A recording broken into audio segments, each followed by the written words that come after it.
بسم الله الرحمن الرحیم. قدرمنو نن ادات درشایم. ادات معنا توري حرفونه. په اردو کې هم د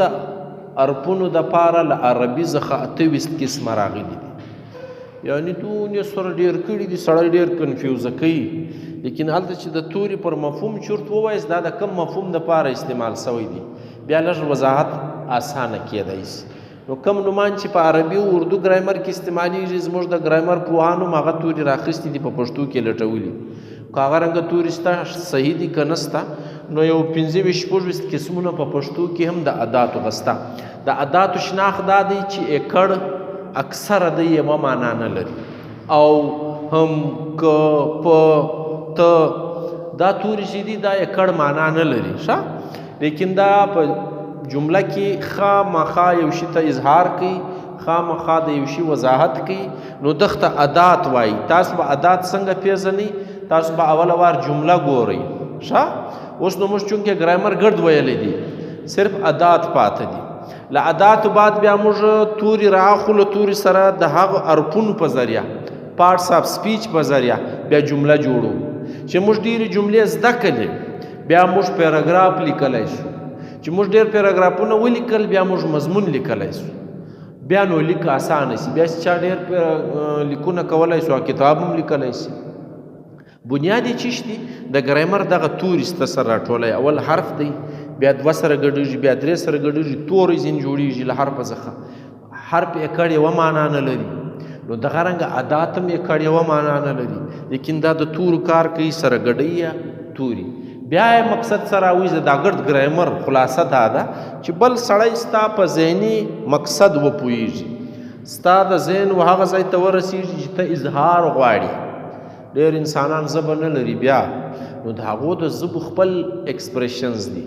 هغه په خپله په داسې طریقه غږېږي چې تا پوهولی سي. یعنې ګونګی د لاس په اشاره، د مخ په اشاره، د خولې په اشاره داسې حرکت وکړي چې ته پوهېږي چې دا مطلب دی. نو دا د ګرامر هم دی، ژبه هم ده، نو د دې هم خپل اصول دي. نو دغه رنګه زموږ ادات چې دي زموږ د خپلې ژبې ډېر خوندور دي. کله کله یو توری موږ پرون په قیدونو کې ویلی دی،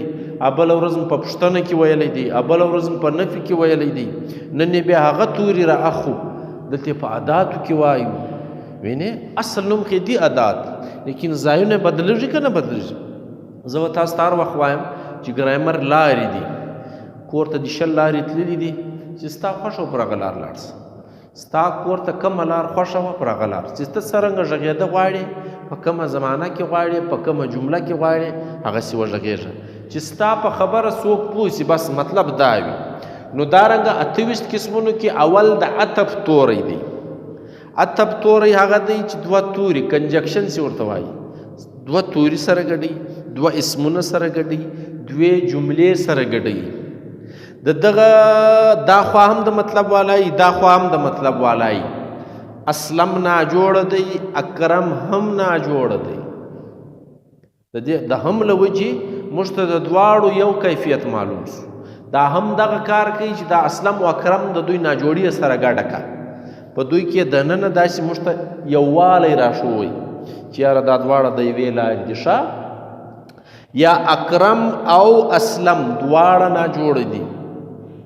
وایو که نه وایو؟ اکرم اسلم ناجوړ دي. اوس په مابین کې نه ټکی اچو، نه وقفه لګو، نه بل داسې مثال ورکو، نو دا جمله لږ سړی داسې چورته اړوي چې د دغه مطلب اوس څه دی. دا عطف توری چې دی دا د واضح دی، دا خبرې ختموي چې زه به اوس چورت پر وم، بله شکه وتلی خبره درته کوي. که ته چیرې رالی بیا نو پلانی کار هم در سره وکړه. یعنې د بیا استا تګ او بیا علت هغه هم در وشو. دا چمونه دلته کېږي، بیا که دا رنګه کارونه وسو نتیجه بیا دا راوځي. یعنې ته د یو سړي د هغه وخت خبر هم کولی سي چې هغه تر اوسه سوی نه ده. تاسو سوال نمبر اول حل کاستئ، بیا د دغه مثالونه هم ورکوئ. یو وار خو سوال په درل کوي، بیا یې پوره تفصیل هم درځه غواړي، نو ته یې دغته اړ کړې چې ته نور پراخ سې. تا ته خبرې 2-3 سیان سره ګډ کړي، 2-3 مفهوم سره راواخلي چې تا ته دواړه کښېږدي. سکول دی، بینک دی، ماجد ته دا ګډ سره مخامخ دي خو بیا هم پلانای بینکس دي په دا روټ کې نشته هغه ځینې لرې دی ګوره 4-5 مای در وشو یو هغه در وشو کیفیت یې درته اسانه سو نو دا د اداتو له وجې کېږي ښه اداتو کمال دا دی ته له جملې وباسه ته د توري د جملې په معنا نه پوهېږې بغیر اداتو ستا د یوې خبرې معنا څوک نه پوهېږي دا یې مثالونه دي خوښونه ده ښه دی تردد دی له یو شي څخه ته خوښېده کوې یو شی دې خوښ سولی لا دا کار وکړه لا دا کار وکړه لا سوال نمبر اول حل کا لا دویم حل کا ځینې خلک لا وایي ځینې لیا وایي ښه لیا اول سوال وکړي لیا دویم آپ اردو کې سوای یا سوال نمبر 1 حل کرے یا سوال نمبر 2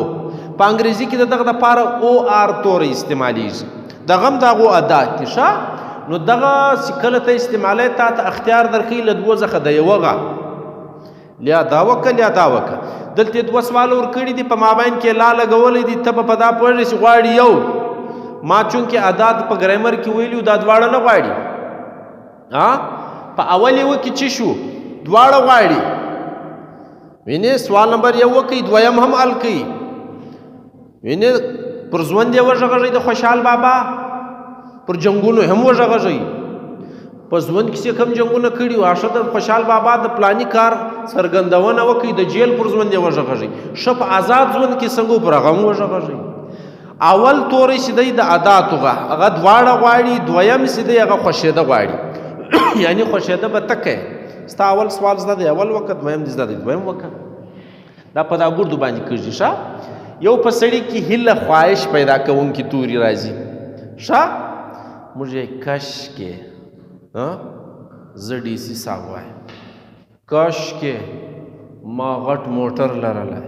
کش کې له ما سره ډېرې پیسې وای په انګریزي کې اف د اف کنډیشنل سنټنسز نه دي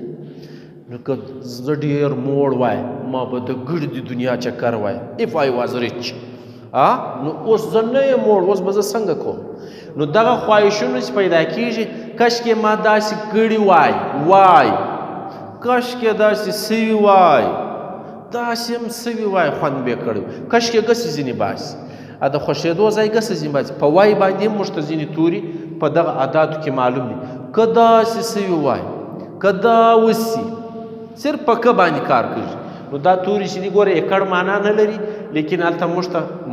شرط و جزا معنا جلا جلا په لاس راکوي شرط و جزا دا د تر څو پورې چې تا سبق نه زده کړی زه به تا ډبوم نن سبا دا تر څو تورې پښتانه ډېر غلط استعمالوي تر څو د دا وسي تر څو دا کېږي تر څو وسي یعنی د تر څو ځای چپ استعمالیږي داسې دی لکه موږ چې چاته وایي چې کله موږ ته مور ویل چې زویه ته ډوډۍ تر هغه وخوره تر څو ته لوی سي یا تر څو به د ساتم خصم ځای دی نن سبا داسې ویل کېږي لکه مور چې زوی ته وایي زویه ډوډۍ خوره تر څو ته لوی سي دا تر څو ځای غلط استعمالیږي د دغه اداتو ځای نن سبا مصنوعي خلکو مصنوعي پښتو چې جوړه کړې هلته یې ځای نه ور معلومیږي نو ما ته خو پخپله په خندا په راځي ما د ګرامر یو ټکی معلوم دی چې دا چیرې استعمالیږي دا خو شرط دا دی تر څو چې ته کار نه وکړې زه پیسې نه درکوم سمه خبر ده شرط یې درته کښېښوي چې کار به کوې او هلته بیا تا ته خپله جزا میلاو شي نو د شرط و جزا هغه توری چې هغه دواړه سره ګډوي چې ته راځې ما به لیکچر ورکړی وي چې ته راځې ما به کار کړی که چیرې ته رالې بیا به نو دا کار وکړو که چیرې ته رالې زموږ لرګي به رامات کړي شرط و جزا معلومه سوه نو دا څنګه ښه توري سو آسانه سو ښه انکار پکې کو یا زه دا کار نه کوم نه دا کار خو بالکل نه کوم بېتاخې اگر سر نه کوم یعنی موږ داسې توري استعمالو بې نه یا دا توري موږ ته هغه عادات دي چې د انکار خبره پیدا کوي رد پیدا کوي ښه مننه ایجاب ستا ډېره مننه چې څوک کوي ښه بالکل داسې توري ښه هوی بالکل هوکه بېغمه سه وایو که نه وایو نو دا توري بیا څه کار کوي و تا ته هغه معنا درکوي چې ته د هغه د مننې څرګندونه ځینې واخلې ته د مننې رنګ ځینې واخلې نو کم ګران کار پکې وسو استثناء مدخ ته وایي چې یو شی له یو شی څخه جلا کې پلانی له پلانی کاره څخه بند دی استثناء مو ورکشه بیتا دا کار کوم خود ته مه وایه مګر چې ته نه یې مګر که ته وایه یعنی که دا کار داسې څه وایه مګر خو وغیره تورې داسې وي چې هغه د هغه ولټو خواته واوړي بل عادات چې دي علت والا دي وجه او سبب ښیي وینې کله چې ته د یو شي سبب ښیې سړی څله ناجوړه سوی ته ورته یې سړی ځکه ناجوړه سوی چې پلانی کار یې کړی سړی ځکه وپړسېدی چې ډېر خوراک یې کاوی وینې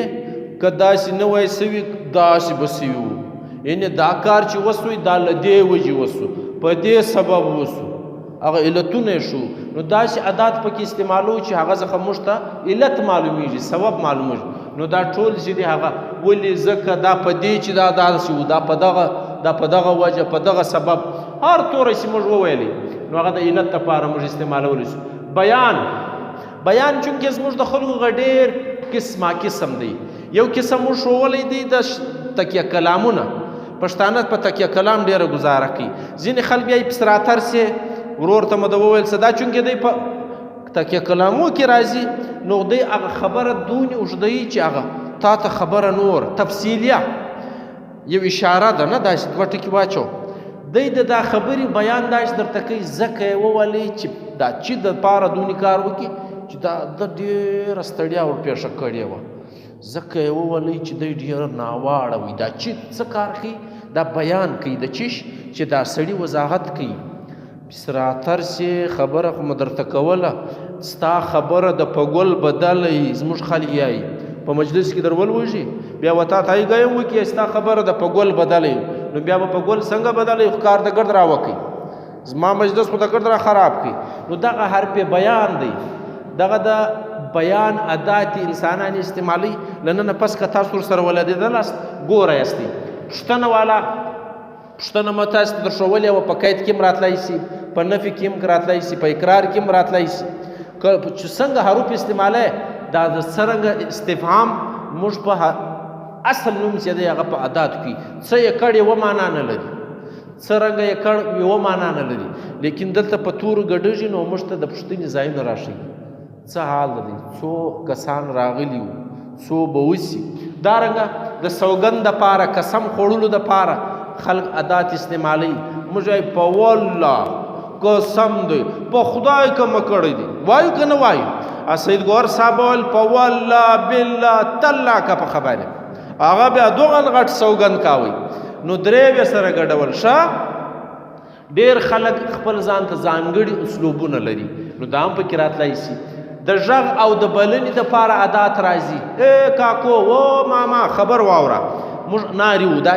و هغه دا ناري چې کو ندا پکې پیدا کو دغه دپاره عادات استعمالو خوښه ده اوهو ډېر خوند یې وکړي وا څه خوند یې وکړي تحسین ښایست پکې خوښول داسې تورې استعمالول چې بالکل په هغه باندې ته خوښون اظهار شابشې آفرین موږ وایو که نه وایو ها شابشې اوس د خوند ته نو یو دانه یو میړی شابش دا هغه عادات دي چې تا ته د خوښۍ اظهار د یو شي د تحسین دپاره د ښایست دپاره ته استعمالی دا هم په پښتو کې بیخي ډېر دي د افسوس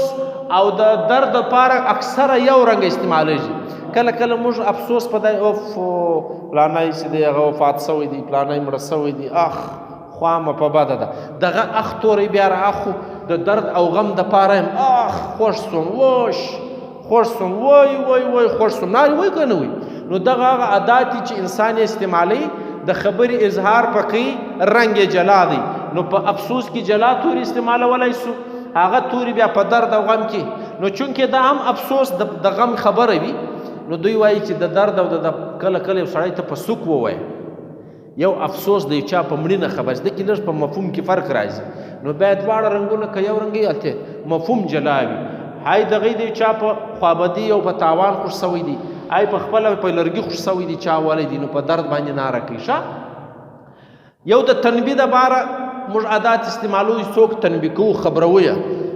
خاص اشاره ورته کوو که ته دا کار نه وکړې والله که دې پرېږدم که ته داسې وکړې ته خو دا کار نسې کوی دا تا څنګه دا کار کړی دی نو ته دا څنګه کوې دوی ډېر متحرک ساتي ډېر داسې ژوندی ساتي هی هو یاره ګوره پوه سه په خبره پوهېږې که نه پوهېږې دارنګه خبرې چې موږ چاته کوو هغه د تنبیه دپاره چاته نفرین لعنت ویل لخ لعنت تو لعنت زه رنګ دې ورک سه موږ چې زه څه دپاره استعمالو د دغه نفرین دپاره استعمالو چې اوس دې بد ځینې وسي پر ده باندې لعنت ووایه بده خبر و چاته ویل نو دا هغه عادات دي چې دغه کار ځینې اخیستل کېږي د ویرې دپاره هم له موږ سره تورې سته په عاداتو کې وای بوی او سړی وبېرېږي نار یې تر خولې وځي ښه کوچنیان خصوصا له خوبه سړی څنګه نارې وي نو دا تورې که ته ولیکې په لیک کې راولې دا هغه عادات دي چې د ویرې اظهار کوي تاکید والا عادات موږ استعمالوو وینې موږ تاکید پر یو خبره زور وکړو دا ډېر تک سپین قلم دی دا تک تک تورې پکې تک شین تک سور تک سپین تک یې کړې و معنا نه لري یعنې زما یو یار دی تک زرغون موږ کله ویلی خو دی وایي بس تک زرغون هم شته نو په سپین کې تک دی په تور کې تک دی نو په زرغون کې سره نشته سړی دغه هم در سره منو د ژبې پر پراخولو یوه پابندي نشته ښه زه به چې ته څونې پراخوې بس بسم الله تورې وایه نو دا تاکید پکې به دي که نه پوه شوې نه که نه داسې نه دي یعنې تاکید کې که نه داسې دي که نه داسې دي خلک د خپلو لهجې وي هر رنګه چې غږېږي د لورې دپاره موږ عادات استعمالو خوا نه د طرف درغلی دی درتلل ورتلل یعنی راتلل ورتګ راتګ دا ور را دا تورش دی کړي و معنا نه لري لیکن د یو خوا دپاره استعمالیږي د یو لوري دپاره استعمالیږي دغه هم په عاداتو کې شمېرل کېږي او د پای دپاره وینې چې بس تر دغه ځایه راورس رک مه تر دغه ځایه را رسولي دا رک څه معنا لري رک مه دغه مطلب خاص مه و دغه کډې ته غورځولې چې غاښونه ټینګ درته نیولي وي درته خوا به دی نو هغه پای معلوم شي انجام دپاره موږ یو شی استعمالو هغه هم له موږ سره شته تفصیل دپاره عادات استعمالو هم لا دغه وجه هم دغه هم کار وي هغه هم دغه شو دا هم دغه شو دغه وجه وه نور تفصیل بیانو د تکیه کلامونو خو نو د پښتنو هغه بیخي ډېر دي صاحبزاده صاحب یو پوره مضمون لیکلی دی د پښتنو تکیه کلامونه پسراتر سے مطلب دا شای دی لیکن مطلب دا شای دی دا پورا جمله ده لیکن عاداتو کې څه راځي دا یوه معنا نه لري مېړه دغه شروع دی غوږ یې واموره اورې هر وار درته وینې اینې دا وایي که نه وایي دا لفظي معنا که ته وګورې وینې معنا لیدلو دپاره لیکن دوی په جمله کې دا د تکیه کلام په توګه استعمالوي د ده دا نه مطلب دی چې ته اوس وینې دا له ده د خولې دغه یې وځي زموږ خلک ابسراتر سے د پر طرف پلانی ویل د مړګي دومره ډېر دي چې د هر چا خپل تکیه کلامونه دي باقاعده مضمون باندې چاپ شوی دي ښه د رب دپاره د تعلق دپاره پک شیل وړ کښته پورته وینې هر شي چې د ضرب خبره راله لوښی دی لوړ دی مکان دی دننه دی لاندې دی تر یو شي د هر یوه دپاره خپل عادات په کور کې پر کتاب پر میز باندې پر چت باندې تر مځکه لاندې باندې دا چیشت دا هغه عادات دي چې موږ ته ظرفیت معلوموي ښه نو دارنګه پښتو بیا ډېره پراخېږي که موږ د ګرامر عادات سم وویل توري م سم وویل موږ خپله ژبه ډېره اسانه پیژنو نو دا د ګرامر هغه لارې دي چې موږ ته اسانتیاوې پیدا کوي موږ ته د ژبې پراخي پیدا کوي موږ د مفهوم په سنجولو ډېر آسان پوهوي نو که چیرې تاسو په عاداتو نه یاست پوهېدلي نو له ما څخه یې پوښتنه وکړئ بله خبره یاد لرئ چې اوس موږ ګرامر ګرد ووایي د توري هر نوم ووایي د توري اسم مو ووایي فعل مو ووایي حرف مو ووایي ښه په هغه کې مو امدادي فعلونه وویل عادات مو وویل قیدونه مو وویل اوس دا ګډ سره ګډوو جملې ځینې جوړوو له دغو پس جملې پیدا کېږي له دغه پس جملې جوړېږي چې جملې جوړې کې بیا نو سړی په خبره پوهېږي چې جملې څنګه جوړېږي دا به هم زه درښیم انشاءالله نو اوس که پوښتنه کوئ د عاداتو په اړه وایي کس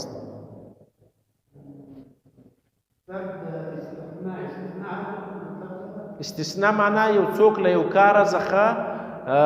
یعنی نور به ګرد کار کوي ته به کار نه کوې دغه استثناء وایي یو څوک له یو شی څخه جلا کول یعنی نور به ګرد سزا ته رهي پلانه یې ته خلاص یې له تا په چپ موږ یعنی له تا په چپ دا لتا په چپ چې موږ یایو دغه ادا توري نو دا د استثناء و دغه ته وایي سل الکان جرمانه سول پلانه لتا په چپ یعنی ته چې سویل تا ته استثناء درکړل سو په تا باندې جرمانه نه ولګېده دغه ته استثناء وایي ډېر لږ نه ډېر فرق بله پوښتنه بله نسته